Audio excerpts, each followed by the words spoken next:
ഓണനാളിൽ ആവേശമായി തൃക്കാക്കര വാമനമൂർത്തി ക്ഷേത്രത്തിലെ പഞ്ചാരി മേളം. തൃപ്പൂണിത്തുറയിലെ ലക്ഷ്മി ദേവിയുടെ കുറുങ്കുഴൽ വാദനം മേളത്തിന് പൊലിമ കൂട്ടി.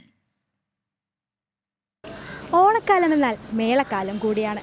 കൊട്ടും വാദ്യവുമൊക്കെ ആകെ ജോറാണ് പരിപാടികൾ. പുരുഷകേസരികൾ അരങ്ങുവാരുന്ന വാദ്യമേള രംഗത്തെ ഒരു പെൺപുലിയെ പരിചയപ്പെട്ടാലോ?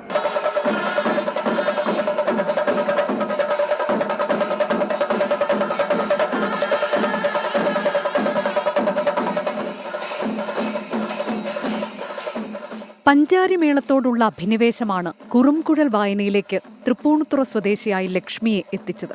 പുതിയകാവ് അൻപുനാഥിന്റെ കീഴിലായിരുന്നു ശിക്ഷണം. സ്വകാര്യ സ്ഥാപനത്തിലെ മാർക്കറ്റിംഗ് ഹെഡാണ് ലക്ഷ്മി. ഭാരിച്ച ഉത്തരവാദിത്തങ്ങൾക്കിടയിലും കുറുംകുഴലിനോടുള്ള ഇഷ്ടം കൂടെ കൂട്ടി.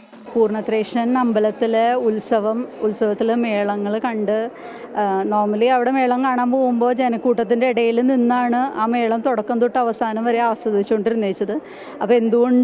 അപ്പോൾ മേളത്തിൻ്റെ ഇടയിൽ നിന്ന് എന്തുകൊണ്ട് അത് ആസ്വദിക്കാൻ പറ്റില്ല എന്ന് ആലോചിച്ചിരുന്നപ്പോഴാണ് കുറുങ്കുഴൽ പഠിക്കാമെന്ന് വിചാരിച്ചത്. അങ്ങനെ കഴിഞ്ഞ വർഷം പുതിയകാവ് അൻപുനാഥ് എന്ന് പറഞ്ഞ ആശാന്റെ അടുത്ത് പോയി കുറുങ്കുഴൽ പഠിച്ചു. നവംബറിൽ അരങ്ങേറ്റം നടന്നു. ഒരു വർഷത്തിനിടെ ലക്ഷ്മിയുടെ കുറുംകുഴൽ നാദം മുഴങ്ങിയത് 100-ലേറെ വേദികളിൽ.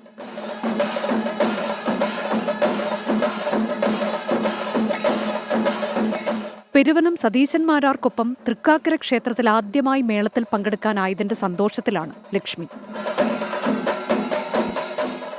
ആദ്യമായിട്ടാണ് തിരുവാങ്കുളം രഞ്ജിത ഷാൻ ത്രൂ അമ്പലത്തിൽ നിന്ന് അങ്ങനെ ഇത് വന്നിട്ട് നിന്നതാണ്. പെരുവനം സതീഷ്മാരാർ, പെരുവനം കുട്ടന്മാരാർ, അങ്ങനെ വലിയ വലിയ പ്രമാണിമാരായിരുന്നു ചെണ്ണ പ്രമാണം ഉണ്ടായിരുന്നത്.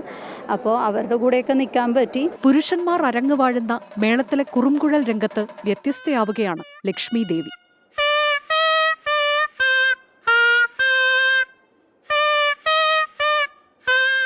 ഒരു സ്വപ്നമുണ്ടെങ്കിൽ അത് യാഥാർത്ഥ്യമാകാൻ ലോകം മുഴുവൻ നമുക്കൊപ്പമുണ്ടാകും.